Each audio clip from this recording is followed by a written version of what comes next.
And consciousness, as we said, I mean, it's a philosophical debate, isn't it? What is being conscious? What is that part of our brains? Because, you know, we've all of our brains behave in a very different way and in a very similar way, both at the same time. And if that's brain or consciousness, then that's what they're trying to determine at the moment. But the other thing that I understand as well is that the things that we consider to be incredibly easy, because we do it unconsciously, if that had to be programmed into AI, it would be incredibly complicated. Like, stopping and crossing a road. But the awareness of your surroundings, checking car, you know, all of those things, that we do that almost without thinking. But if that had to be a programmable thing, that would be extremely complicated to get a computer or general intelligence to understand what to do and why they were doing it. So that it does feel in that sense that AI is quite a long way away from being conscious. Yeah, it's a very long way in my view. I mean, we don't really understand how the human brain works. So scientists now are talking about AI that's built on artificial neural networks. That's computer networks that operate in a similar way to the brain. Well, if we don't understand what the brain does, we haven't got much chance anytime soon of developing something that works exactly like the brain. I mean, we're impressed. ChatGPT and things like it, they seem like magic to us at times in what they can achieve.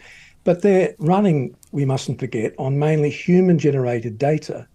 They're fed human-generated data when they're trained, and then they continue to pick up human-generated data as they, quote, learn, unlearn in human-like ways across a number of genres online. So they're learning from human-generated data and they're feeding back to us in new packages, things that have been generated by humans in the first place. So we mustn't underestimate AI. There are areas of caution, but we shouldn't overestimate it and become paranoid. Also, presumably, that these groups, Mal, this learning is disparate. You're teaching I always get to call it GP, but you know, the chat bots, you teach them one thing and that's that's all they know how to do. It may be multiples of things they're doing, but that's all. They wouldn't go off and design a weapon, for example. So that's one strand of the brain. It's sort of isolated part of the brain. And then you have another robot that you're teaching to move metal sheets or pack boxes. And that isn't going to go off and learn how to make a weapon to kill the human race. So presumably the issue is about when or if you could bring all of these intelligent strands together to form a kind of computer brain where they've got the brain knows all of these different things. Or am I completely left of field here? No, that's exactly what we mean, Petri, by the term artificial general intelligence. So what we've got now is AI. It's very limited. AGI, in theory anyway, would be able to do almost anything you and I can do, but we're nowhere near that yet.